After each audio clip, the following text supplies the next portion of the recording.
Welcome back, everybody, to Springing into Football, our 7th episode of our 3rd season, our first in-season episode.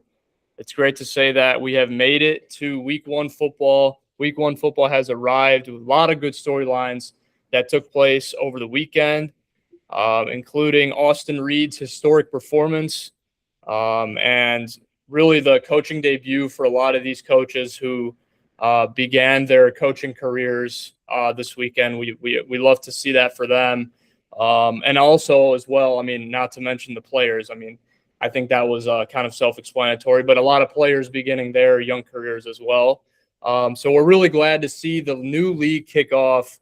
Mike Rapoli was in attendance for some of the games over the weekend. He was at the St. John's Duke game on Friday before flying to St. Louis for the Saturday game and then going down to Orlando for last night's game. So we're really glad. Overall, it was a really good weekend. I'm sure AJ and Diego will have a lot of the same to kind of add here. But we're going to go ahead. So for our first in-season episode of our 3rd season, it's great that we have our 3rd season here, that we're getting into our 3rd season, I should say. So I just wanted to get you guys' overall thoughts. Obviously, we had a little pregame banter back and forth, but really just wanted to hear what you thought. A lot of things occurred, a lot of new things that we haven't seen before, whether that's officiating. We had the ref cam, we had mic'd up moments, we had Sam Acho interviewing coaches when he probably shouldn't have. That's actually happened before, but that's besides the point. But remember, dress or win. Yeah, right. We had a lot of new things that we weren't used to seeing, and I'm sure a lot of our viewers weren't also used to seeing. So if we can just get some overall thoughts here between the three of us. Raf couldn't make it tonight, but I wanted to just kind of get some overall thoughts from this opening weekend because I really thought it was a good weekend overall. What do you guys think? I think it was a great first weekend. All the games to me, they look pretty good. Even the Houston game where they lost, their quarterback threw for like 227 yards. So, I mean, it was a great first weekend. And watching the games like in the smaller stadiums, I really think it makes it seem more important. The fans are closer, everyone's together. But I really enjoyed the first weekend. I think shout out to Austin Reeves, who we'll talk about a little later. He played lights out. We looked at the Birmingham and Louisville game. Shout out to their crowd. I loved watching that game. And I mean, hearing it sounded like it was more than 14,000 people. So shout out to Louisville and even Orlando, all the new teams. But overall, great first week. I really enjoyed it. Yeah, Diego, what did you have anything? I know you guys were able to pull off the dub, both of your teams. So that only adds to what was really an eventful weekend. What do you think? I think overall it was a great way to open up the league. I like AJ said, I really liked the Louisville game. I think the crowd just made it even better. And it just went straight down to the wire. I'm still a little upset over that one Randy Moss catch. I lost it after that. That man is superhuman. But all of the other games, though, I thought were really good. I really like that Orlando one. Columbus nearly came back. They nearly came back. I thought they played well despite the loss. And then Houston, man, I don't know what the deal is with Houston. I think honestly they should have just started Hunter Packers for the start of the game. But yeah, no. Overall, I really liked this weekend. Yeah, and we'll also get into that later.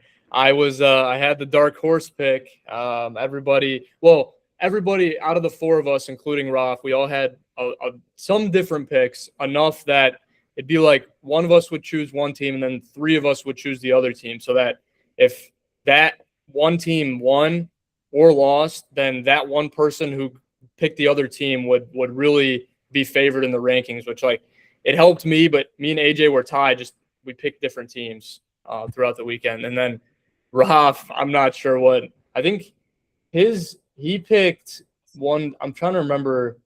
I think did he pick Louisville? No. He picked, he picked Birmingham. He picked DC. He picked Orlando.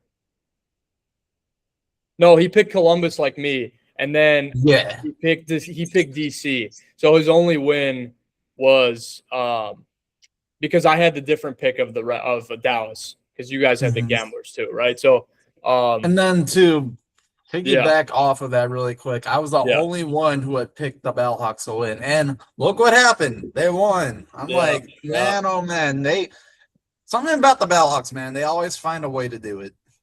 No, and like you said, it wasn't very pretty. I mean, obviously, I think Coach McCarron said that for your guys' game. Like, it's not always going to be pretty how you come away with the win, but against a DC team that has really good odds to repeat, for them to do that to them in week one, for the Battlehawks to win that one, that is a huge win. I'm sure the St. Louis locker room is in very good spirits right now. Yeah, I also thought it was a really good weekend overall. I mean, obviously, we had a lot of new things come to, like our vision and what we are not used to seeing from before. With the new coaches, I thought we will get into coaching debuts in a little bit here, but I thought the new coaches did a serviceable job, for their first time being out there as a head coach in a professional football league. I really think, not much to say bad about them, not like I would anyway, but they really, I think for their first go at it, I thought it was a good job overall. I don't have any complaints, from anything. And really just some, we saw Mike Rapoli. I talked about this on our episode last week, how like now it's just seeing how the season plays out and how he responds to, in season, like action and thoughts. We just saw him put out a tweet a couple hours ago how like he wants to see Orlando even more packed, and and he realizes that it's a Sunday night, it rained before the game, and so I'm glad he's he's looking at what happened this week, and he's like, okay, how do we get better? How do we improve? How do I do better as a co-owner, right? So it's really good to see that from him, and obviously we hope for that to carry on throughout the season. So, but yeah, without further ado, we can get into kind of our first stat specific thing of the weekend. So Austin Reed set a UFL record for most passing yards in a game. Had it pretty late into the game. He took it like maybe about a couple minutes left. Houston was saying Dallas was saying keep him in the game. Do not bench him, because they wanted, just like Bam Adebayo in NBA a couple months ago when got the historic 83 points. But like 376 yards, 376 passing yards for the record of the UFL. Believe I've heard a couple different names. So you guys can correct me if you saw something different. But Jordan Teamu with 370 is probably something I've seen. I'm pretty sure it was Adrian Martinez. That's right. Yeah. Okay. Technically, Tamu did throw for more, but that's right. That was recorded in the championship. Yeah, there you go. Yeah, I remember seeing the two of them. I remember you, Diego, also said Adrian Martinez had a lot of yards as well, like up until that extent. So yeah, Austin Reed. What do we think of him? I mean, obviously, we knew him. It was a quick turn of events. Like we saw Perez not being named QB1, and then a couple days later, Austin Reed comes out looking like the king of spring. Which obviously, hopefully, we'll have a different name for him if he lives up to much of what he had in week one. But what did we think? Like, how did he look on Sunday, and what can Dallas expect moving forward? Like playing a St. Louis team this week, which should be a really good game. I'm hoping for some good things in that one too. So, what do you guys think about Austin Reed and kind of his season projection or outlook? Like, what do you think he should? What do you think Dallas should expect?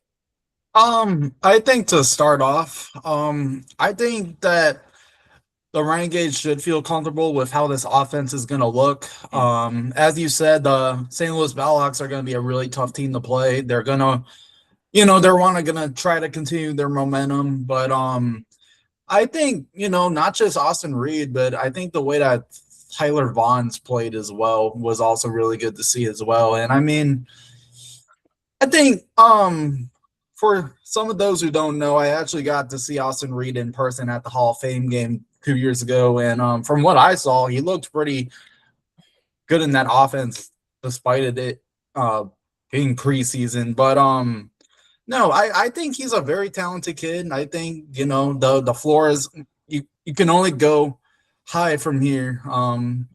As a Stallions fan, I'm really excited to see what he's gonna do next.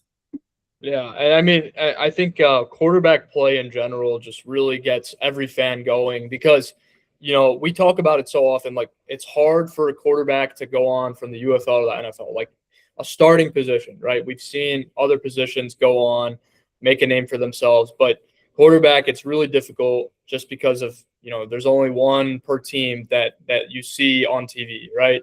So I think for Austin Reed to be doing what he did, and hopefully to build off more of that, I think it's really going to be exciting. Like, if you're a Dallas fan, which we do have one in our group chat now, I would definitely be excited about what's to come for that team. So, AJ, what do you think about Austin Reed? Yeah, he played great. I mean, I'm sure it was a lot of doubters on why he was starting over Luis Perez before the games on Saturday. But I mean, he played great. He proved a lot of people wrong. I had followed him for a little while, but still, you never know how they're going to play in the UFL. But I mean, not even just him; their offense looked great. I mean, he was throwing bombs. They were throwing slants and taking it 80 yards. So they look a lot better than the past teams. And that just even going back the last couple of seasons, I think the Renegades was always just a few steps from being those top teams, because I don't think they ever played a necessarily bad season. They just had seasons where they didn't have those players to make the plays to help them win those games.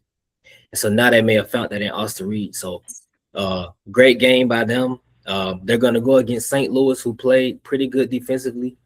They held Teamu to 123 yards and 2 interceptions. So it's not going to be maybe as easy as it was against Houston, but the way the offense look, I still think he's going to have another great week when they play St. Louis. Yeah, I couldn't agree more. Obviously, we know St. Louis, like you said, to be a lot tougher of a challenge.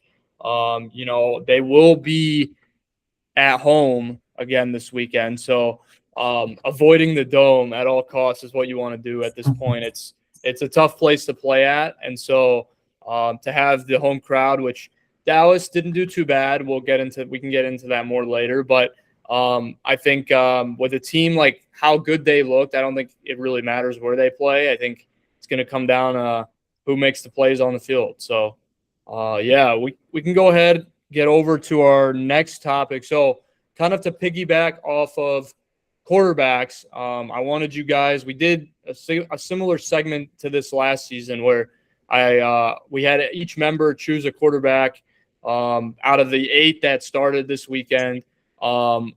And we just picked a letter grade, kind of gave some analysis regarding why you chose that grade. So if the 3 of us could do that here right now, I told AJ if you could avoid Austin Reed, I mean, because we kind of got into him pretty extensively. So I don't see what more we could say about him. I mean, I'm sure it's a unanimous A+. If me and AJ were saying it's A+. So, yep. But yeah, if you can choose any of the other 7 quarterbacks that started this weekend, just one, and just attach a grade with them as well, and just give your analysis if you can provide any. So, if one of you guys wants to start, or I can go myself. I can go first. Okay. I'm going to go with Jason Bean from the Louisville Kings. He passed for 226 yards, a touchdown, and 2 interceptions. He played pretty good. I think that first pick wasn't necessarily on him, but the second one definitely was. But despite that, I think he played a pretty great game. He threw the ball a lot, especially against that Birmingham defense, they're very good. And in all honesty, they probably could have won the game without the turnovers and stuff like that. But I give Jason Bean a B plus. I think he played great in week 1. Yeah, definitely. I saw some flashes from him, but at the same time, I think they left some plays on the board. I thought some Louisville fans were not very pleased with the play calling, which also was a theme for a lot of teams. That was a little bit slower figuring things out, right? So again, yeah, I thought he had some flashes, and I think Louisville should be, somewhat excited. They played a tough Stallions team, so for them to stay close and almost come away with it, I'm not going to say they, they were. I mean, they did almost come away with it. They were very close throughout much of the game. But yeah, I think if you're Louisville, you did lose week 1, but I don't think it should really take you away from being a fan too much. I mean, I saw a comment somewhere. It was like, just make sure the home team wins at all costs in all these games so that the fans can just keep showing out. I really don't think that's what it's all about. I think, fans should be with the team no matter what the outcome is. So it's my opinion. But Diego, did you want to get into your thoughts here? If not, okay. So for the one that I wanted to look at, I wanted to look at Jack Plummer for the Orlando Storm. He threw for 240 and then I think 2 touchdowns last night, I believe. Yeah. I think, in my opinion, I thought he played pretty good for his league debut. I know there were a couple throws that almost looked like they were going to be interceptions. I think one of them got saved by a flag. But, I mean, I think for the first game, I thought he played pretty well. I know a lot of people were calling for VTR to come in. A lot of people are still confused as to why he didn't play. But at the same time, you really just don't really know what's happening behind the scenes. And, I mean, I feel like the Storm were already hinting at Plummer starting, just looking at him being included in the graphics and whatnot. But aside from that, I mean, I think Plummer played really well. I remember the commentator said that this is really his first start in a really long time. I think since 2023. But I mean, I think for that first game, he did well, and I'm excited to see how he's going to play against Louisville this week. Yeah, it should be a good one, actually. Orlando versus Louisville. Obviously, we know, Ted Ginn Jr. was in his first coaching game ever, and Anthony Becht. I thought Columbus really had a chance. I mean, obviously, I picked them this week, and for them to come that close against a very experienced coach, players that have experience in this league, with Becht wanting some Battlehawks players back on his team. I don't think, I'm definitely optimistic at some degree about how the Aviators are going to look by the season end. So, but yeah, again, Jack Plummer really played well. And about DTR, I mean, people want the name, the name everybody knows, but the coach is going to do what's best for the team, and no reason to take Plummer out at really any point in that game. So, okay, I'm going to go ahead and choose Jalen McClendon on the other side of Jack Plummer yesterday. Out of all the games I was able to watch, I kind of was able to form a grade around him. If we look at the box score, Jalen McClendon, 212 yards, no touchdowns. The only touchdown was via rushing, via on the ground, via Zaquandre White, punching it in from about 5 yards out. And so I'd probably give Jalen McClendon a C+. Honestly, I mean, there were some times where it was a little bit spotty, and other times that I thought he looked pretty good. And the reason why I give C+ is because I don't know. I'm I'm a little bit torn between C+ and B- because the offensive line wasn't very good as well. And I thought he played well, all things considered, but I just thought that sometimes not the best decision. Maybe scrambling out, running into sacks would be something I kind of noticed as well. So I'll probably stay firm at the C plus, but I do think he can turn it around. But the play calling is also going to be something that we have to watch out for, because Todd Haley has his, the UFL community has their thoughts formed around him. And let me tell you, they're not the brightest, right? So I'm not saying that that's my opinion of him. I'm just saying that that's what a lot of the UFL community thinks about Todd Haley, just with his former spring football experience. So, yeah, if for McClendon to really turn it around, I mean, he needs to do it in some regard, but then it's really the entire Aviators offense that I think needs to take a little bit more of a step forward to really see him. For me to give him like a B or a B plus, I think. So I think so a C plus is probably the right grade, but again, not much on him. I wish I can give him a lot of other things kind of happened around him. It's kind of why I gave him the grade. Like if it was really only up to him, I'd probably give him a grade up to that, but a lot of other surrounding elements that he couldn't really control. So yeah, I think a C plus is formidable. So yeah, we can go on, get into our coaching debuts. So AJ McCarron, Chris Redmond, Ted Ginn Jr., and Rick Neuheisel, at least in spring football, all making their head coaching debuts. If I'm not forgetting a name, I don't think. I mean, you could technically say Sumlin, but he's already coached in spring football, so it doesn't really count. Yeah. So the coaches I mentioned, and Diego, thank you for reminding me on that. The coaches I mentioned: Ted Ginn Jr., AJ McCarron, Rick Neuheisel, and Chris Redmond, all making their head coaching debuts this weekend. And overall, I thought they did well for the first go at it.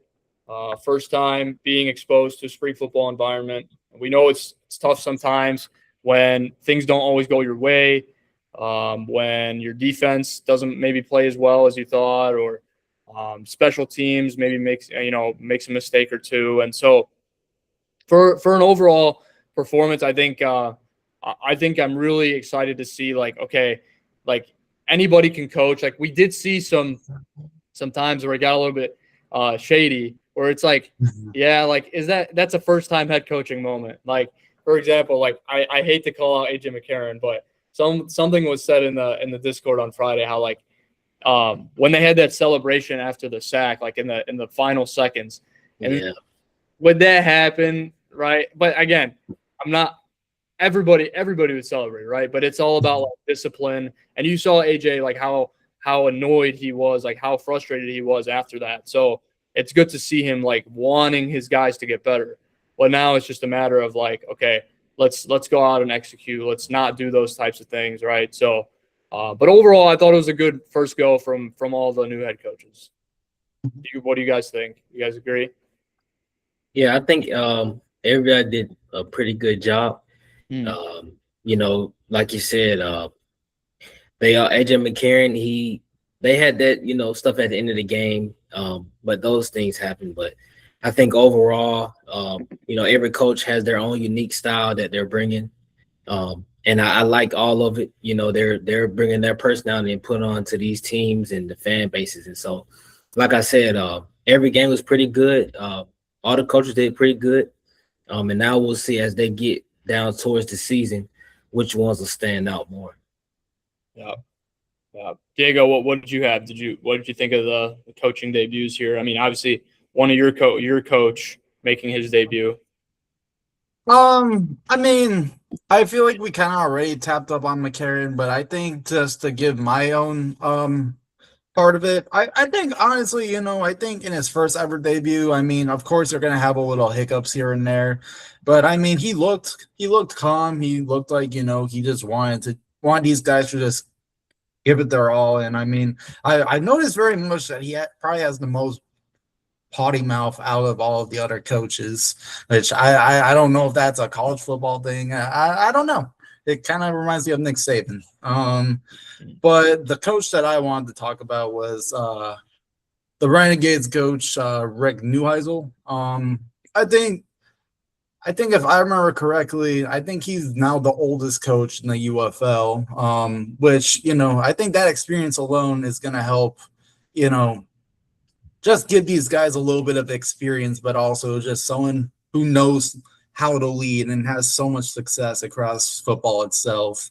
And I mean, I think that this is the right person for the job. I mean, don't get me wrong, Bob Stoops wasn't a bad coach at all, but I mean, like, despite all he did to like have a good locker room, it didn't always translate to how they played on the field, because we all remember they went 4-6 and made the XFL championship, which I feel like Neuheisel now is going to try to take winning a lot more seriously, at least what I think. But I mean, overall, I think the coaching debuts were very solid. Yeah, no, I also, Rick Neuheisel was really, if you saw some of their post-game work, I know we got post-game content from a lot of the teams this weekend, and some of the stuff he was saying in there was really inspiring. Like, if you're a player on that team, I'm sure you're really excited to play for him, throughout the season. So it's really good to see. You would think the oldest coach knows the most, but sometimes it's not always like that. And for him to show that it seems like he's been in this league for a little while, but it's really only his first game coaching in spring football. It really goes to show, as long as you have, a good mindset and you can build good character and good culture, I think that's what really shines through. It's not always about your coaching experience and where you've coached before. It's more about you as a person and what you can do to impact your players. So, but yeah, so we're going to transition here into the halftime performances for each home opener. So this is a little bit of this is more opinionated, right? So everybody can kind of have their favorite, halftime performance.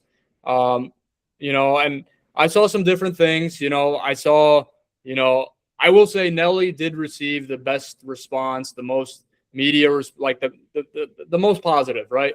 I think that was actually the halftime show I wish I caught more of. I was only able to kind of pop my AirPods in for a little bit of it, but in what I heard, it sounded really good. And so if we had to choose out of the three of us, I would personally say that was my favorite. But I will also say that DJ Khaled's wasn't necessarily bad. I thought it was okay. We did mention that in the podcast, how he doesn't have his own, he's not a singing artist, right? He's a producer tag, and we saw the songs that he's been a part of, right? So he would sing periodically, but a lot of it was, we saw the fans kind of rally around it, and I don't know, it looked like a good time to me. That's my opinion. But I don't know. Overall, I thought some of them were good. Some of them, you could argue maybe not as much. But overall, and really, it also depends on the environment. I think Ty Myers and Russell Dickerson were centered right at midfield. And sometimes it's tougher because you only have a select amount of fans at midfield that are there, and then the rest of the stadium is just kind of in the back. I think if I remember correctly, I think Ty Myers was actually more on the northern side, not on midfield, kind of similar to where DJ Khaled had his performance. Okay, so it was like a stage. Yeah, kind of more on the northern side, not at the 50-yard line. Okay, yeah. I think you're right about that. I do remember, though, I will say it's a lot more difficult to probably perform when you're at midfield.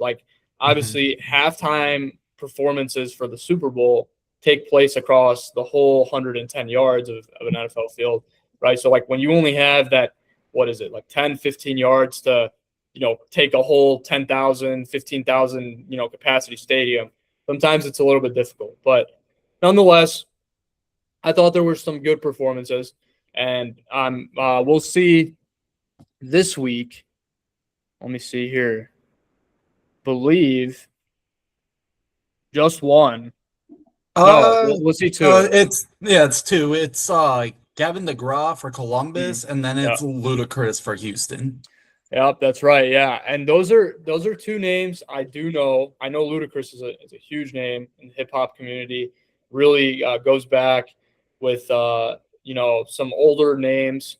So I'm interested to see how those pan out. I'm sure you guys are too. But what did you guys think of this past weekend's halftime performances? I mean, what in my mind, I had something to look forward to at the halftime as opposed to doing something else. And obviously we'll have that up until week 4 when Diego, you guys have Gucci Mane at Protective. So that was really my mindset. Obviously whoever played, but at halftime. But my mindset was just I had something to look forward to. But what do you guys think? I think probably like the one that I like the most. It would probably have to be Nelly. I think I think just the look of how it looked in the dome was really cool. And then in the background you could see like the phone lights and stuff, which it kind of looked like you were watching something completely different. But I will give some praise to Russell Dickerson as well. He kind of took a little bit to grow on me, but I think after the game ended, I actually thought his was pretty good for what he did for Louisville. Ty Myers, not so much. I mean, I think it's a good opportunity considering he's only 18, but pop and country aren't really my favorite genres. And I mean, yeah. We did say, yeah, go ahead.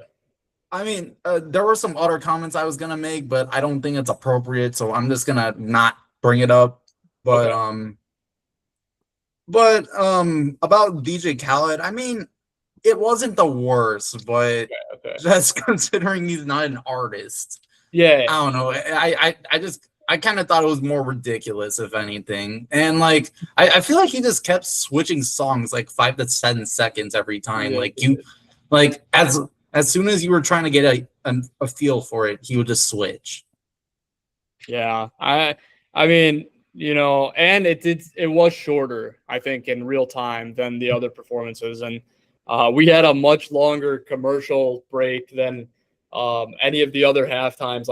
We cut so much sooner to commercial than we did with any of the other games. And we had, I believe, Mike was up in the booth with a little pre-second half, remarks. And then I don't know, the commercial break was just a little prolonged, but obviously as a result of DJ Khaled not playing, being on the stage for as long. So, but yeah, Ty Myers, I kind of thought of what you were going to say. Like I said, it's all opinion based.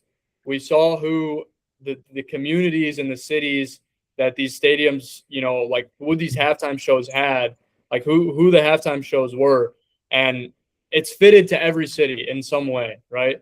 That's all I'm going to say. I'm not going to go beyond that. But essentially, every city has a vibe. Every city has that group of people that's going to come out and enjoy something one way or another. So, in lack of better words, Dallas did have a group that did enjoy it, and so that's good, right? That's what we like to see. We like to see that experience brought out. And as for the other ones, I thought there was a group too, right? Different groups of people, but overall, just a really good experience for everyone. And I really thought, when you look at some different things, it really just it was really a good experience. AJ, what do you think? Personally, I enjoyed the Nelly concert. I think that's the only one I watched through. But I think the fact that he was from St. Louis, and just the way that he was rocking with the crowd, I really liked it. The other ones, they was good, but personally, Nelly got more of my attention. And I watched the whole thing. Like I said, they did great with the light show, and not including all the fans. So I think they really put a lot into that. And also, it looked like Nelly also enjoyed it. So with all that together, it made a very great performance. Yeah, no, I also thought the performance was really good. And listen, we're gonna have a couple other good performances here with Ludacris and hoping Gavin DeGraw and Gucci Mane, right? So it should really be a good time. And I'm hoping that we get some really good performances here just when we wrap up the regular season halftime show. So, but yeah, we can go ahead, transition here into our next topic. So there's a game airing on NFL Network this weekend.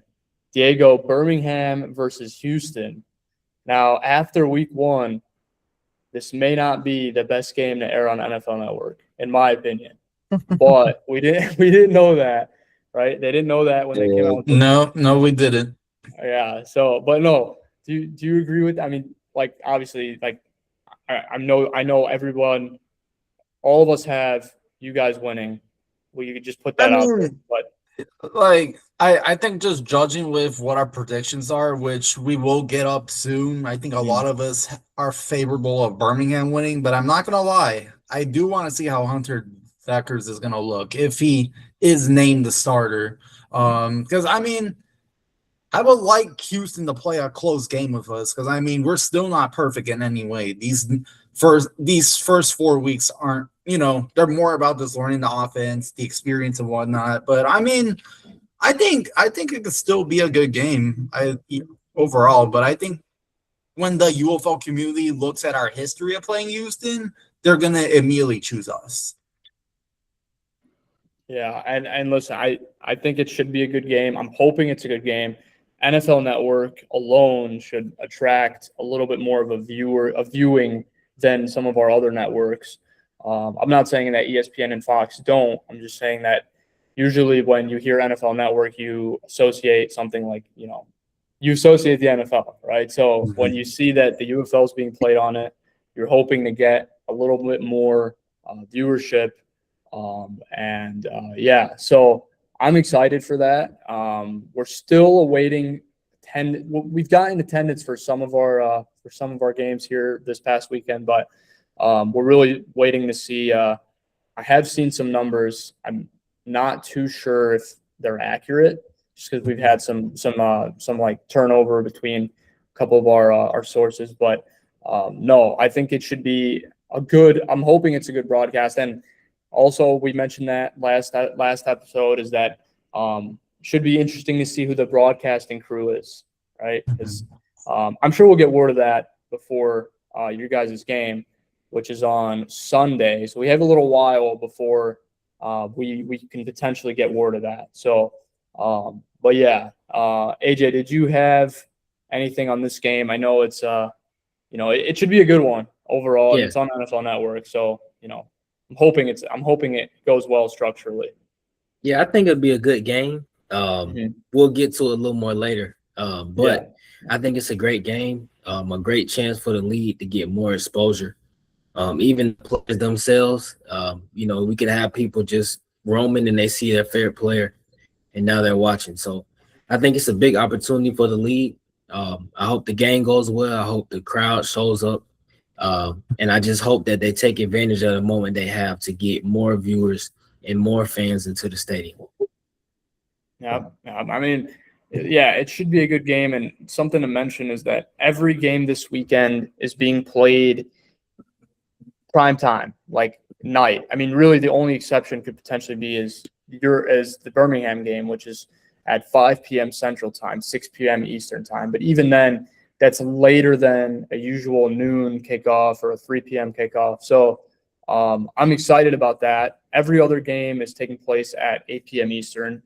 On Friday, where it's DC at Columbus, Saturday, Louisville at Orlando, and then Tuesday, we'll get into that later as well, St. Louis at Dallas to round out the week 2 slate. So that should be a fun one.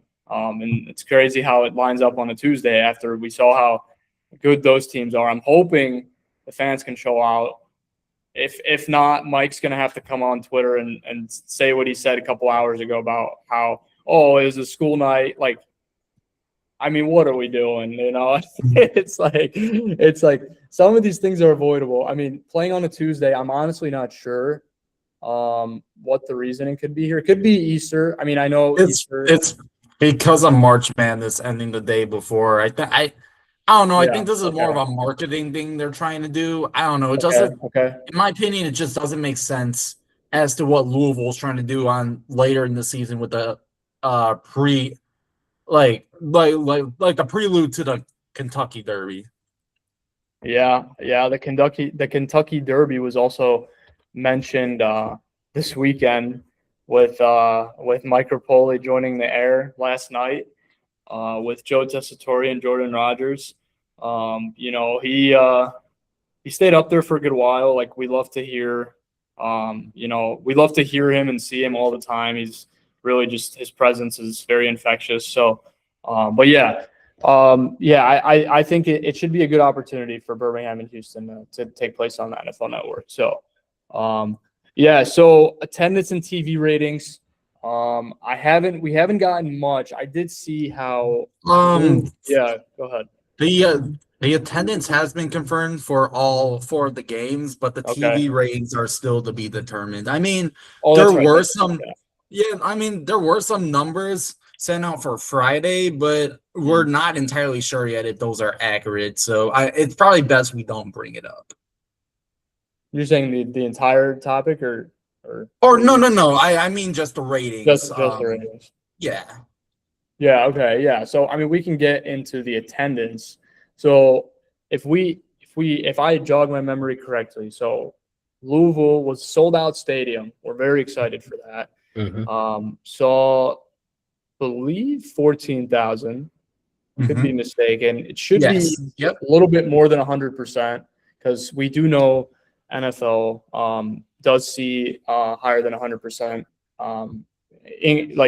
attendance, right? So I think it was higher than 100%. In that case, there were some standing room spectators, and which we also saw last night at Orlando, although it wasn't filled to the brim.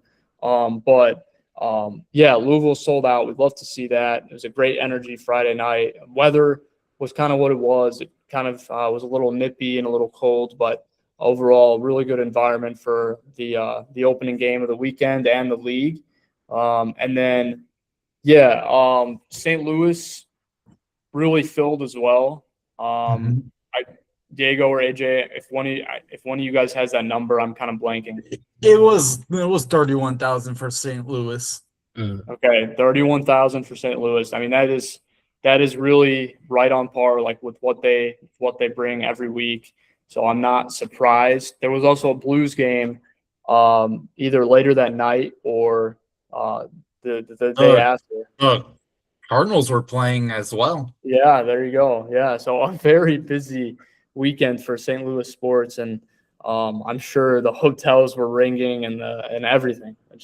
That's a great opening weekend to have spring football included in it as well. So, and then we had Dallas, which was about 8,000. Yes. Yep. Yeah. So Dallas was about 8,000. Honestly, not horrible. Could have been a little bit more filled. Just with the way the stadium looked, it was a little bit different. I honestly not too disappointed about that. I'm hoping they turn it around on this Tuesday night game, but who knows? And then Orlando could have been better, but around 10,000 was what it brought. We saw co-owner Mike Rapoli come on and say he wants like 20,000. And I'm sure, like he said, like the owner wants the best. Like he wants results, right? So when he sees potentially half of what he was thinking he was going to see, like that doesn't please him. We saw him open the booth. Yeah. I think just to add on to that, I think Orlando just being burnt out with how many teams they've lost these last couple of years. I think that's another reason maybe people didn't go, aside from it being on a school night. Just because, they had to deal with losing the Orlando Renegades of the USFL. They lost the Apollos. They lost the Guardians. I think it's a great sports market. I'm glad they went to Orlando, but I feel like they're only going to have a lot of growing pains before they see a lot of, just in general, these things just take a lot of time to just develop. But I think with the win last night, this is a great start for Orlando to just get the ball going. You're muted. Okay, sorry about that. I just opened Instagram and news comes out that the Louisville Kings have fired offensive line coach Brino Giacomini. Wow. Really? So we Wow. get a firing of an offensive line coach after one game. I don't I Wow. would have thought I would think Columbus would do the same, no? I mean that's Mhm. or They maybe would have been first. yeah, Yeah. yeah. Why right? I they did play last night, right? Louisville's had some days to think this over, but I don't see I mean, this early in the season looks like a young guy to me. Like, I don't know. We'll have to find out more. There's got to be some. I hope there's not some underlying story. I really don't. I really just hope Mhm. it's for football, right? But Louisville didn't.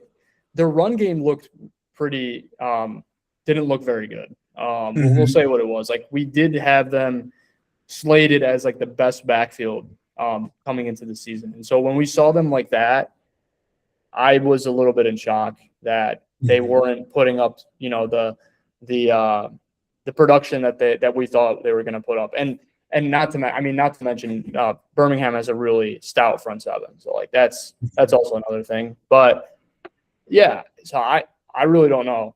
We'll have to. I just saw that in the group chat. I mean, you guys can probably see it here, but Mhm. we'll have to do some digging and find out the matter of that. I'm sure Pro Football Newsroom has some more on that, but yeah. So AJ, did you have anything on the attendance? What did you think, or either one of you Um, guys? yeah. Like I said earlier, I liked Louisville. And they were sold out. Dallas. I mean, I don't know. From my view on TV, it didn't look terrible. But you just would have liked to see just more fans. But I think I heard that they was like renovating half of the stadium. Is Mhm. that correct? Yeah, Yeah. So maybe that's why it looked like that. Because I was like, why they don't want to have? Okay, that makes sense. But yeah, St. Louis they showed that as usual. Orlando, um, I mean, from being in the area, I've heard about the games. Like they got signs and as you go at the people with gear on. So hopefully it was just a late night game and maybe they didn't show up. But I would hope that Orlando that their attendance goes up, and they get more fans at the stadium because like they said they have got robbed a lot, and so maybe that does scare them. But like I said, hopefully they show up. But overall, just a great first week of attendance. Mhm. And hopefully it goes up from here. And I'm excited to see how the numbers look in Columbus. How do they look? How do they show up? So we'll see. Yep, definitely some exciting storylines going into this week too.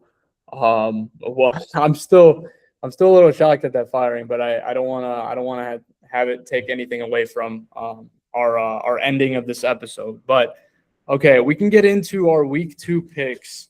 So we can go ahead and just explain each one of them, and then as always, we'll have some social media outreach as well after following this episode release. We wanted to implement. It was kind of a last second thing actually. Funny Mhm. story. I kind of just thought about it. I'm like AJ like brought sent a picture of our predictions a couple years ago, and I'm like, why don't we just go right back to that? Like we had the awards, and we thought to ourselves the awards was a lot for us. I'm not saying we don't want to put those out for you guys, but Mhm. sometimes it's a lot to manage. I think that one season we did awards and predictions, and so Mhm. it became a lot to us to manage. Like, okay, how many times this player won this? How many times this player did that? So like, we just wanted to simplify it and put out some graphics in regards to our weekly predictions. And so we're hoping that those turn some heads. And actually, the post for week 1 actually did really well. So I'm really glad to see that, and I'm hoping we see more of that here in the following weeks and really throughout the season. So yeah, we can go ahead and get into our picks here. Again, you don't have to attach a score prediction. If you want to, you can. Now you kind of have a better idea of how those might look. But if not, I totally understand too. So who wants to kick it off here? No, I can go go first. Okay. I can go first. All right. So game we got DC at Columbus. I'm gonna go with Columbus to win this one. Mhm. I think McClendon, he looks a lot better next week. As I watched the game, he did have a slow start, but I saw him get better as the game goes on. But as far as DC, I think they play a great game, but I liked what I saw from Columbus. Their receivers look pretty good when they can get the ball. So if Columbus O-line can hold up, which I believe they will, I got them winning this game. Yeah. I like that one. What about the other ones? Next we got Louisville at Orlando. Two of the teams that are in their first year. I got Orlando winning. I really like their offense. And I think Louisville, I think it's gonna be a very close game. I couldn't come up with a score, but I think it will be close. Both offenses are great. And both of the defenses are pretty good. So I think it's a very close game. I think more fans show up this game, and I got Orlando winning. Okay. Yeah. Next, I got Birmingham at Houston. This is the one on NFL Network Saturday. I think Houston puts up a fight, but I got Birmingham winning big. I really like their receiver room. They played very great on Friday night. And I think as we get into week 2, Matt Corral gets more chemistry and they do even better. So we can see a big game, kind of like Austin Reed this week. It's my prediction. But I got Birmingham winning big. And then last we got St. Louis at Dallas. I think it won't be a big high scoring game. Because I think St. Louis defense will play a lot better than Houston did. But I still have Dallas winning. I think Austin Reeves has another great week. Maybe not the exact numbers, but I still think he goes out there and that offense plays great. Their defense also, they had that pick very early in the game. They look great. So I got Dallas winning against St. Louis. Okay, and then yeah. So yeah, AJ's picks: the Aviators, the Storm, the Stallions, and the Renegades. So interesting picks. AJ, you are 2-2 after week 1, just like myself.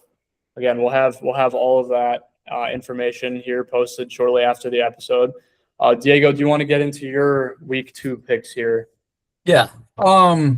So to start off with the first game on this Friday night, it's gonna be DC versus Columbus. I actually had some trouble trying to decide who would win this one, just because it's still early in the season. You know that Ted Ginn's probably gonna be even motivated to try to win this time at home. But at the same time, I feel like DC is going to have a strong bounce back with this one, and that's why I'm going to pick the Defenders on this one. I feel like Jordan Ta'amu is going to play a better game this time, and as we saw last night against Orlando, Columbus's offensive line did not look that great, so they got a lot of pressure, and I feel like that's going to continue into this game as well. It might be one of those things to where the Aviators start strong in the first half and then the Defenders come back and then they win. And, I think that's my first prediction. And then going to the next, Louisville versus Orlando. I have Orlando winning this one. I think that Anthony Beck, is going to want to keep continuing the same success he just saw. And I'm excited for the quarterback battle between Jason Bean and Jack Plummer as well. I think we'll see some great storylines from that. And then Birmingham and Houston, I kind of touched up on it, but I do have the Stallions winning. But at the same time, I do hope that Houston does have a bit of a better performance this time. And then St. Louis versus Dallas on the Tuesday night. I do have the Renegades winning this one. I think that Austin Reed will have another solid performance. But I do think St. Louis will play hard as well. Hopefully we'll hear news on Hakeem Butler and when the next time he may be able to play.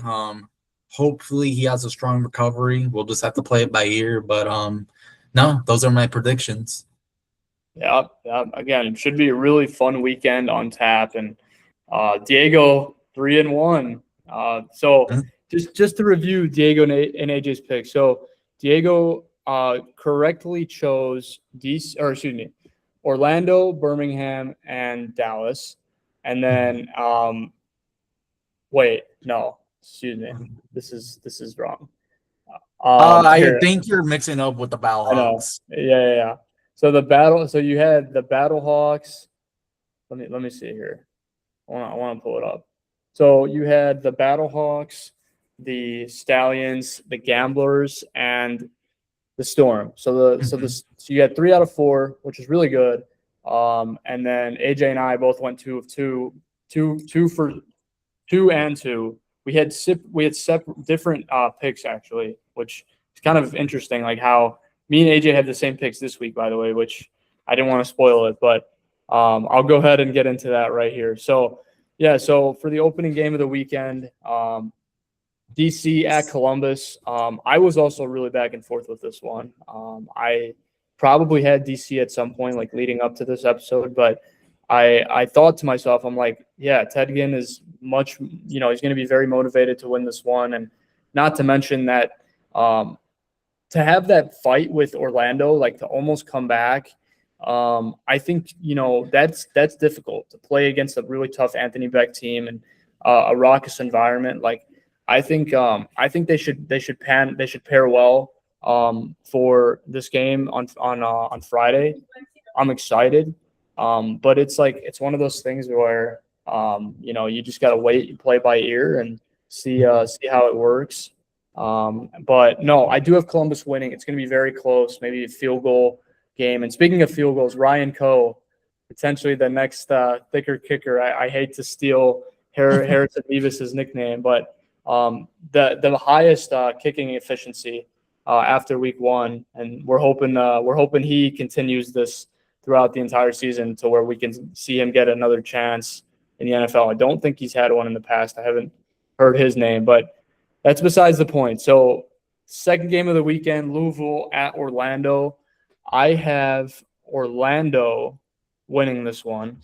Louisville, I do think they're going to put up a fight, but I really think Orlando's going to find more of that offense with Jack Plummer.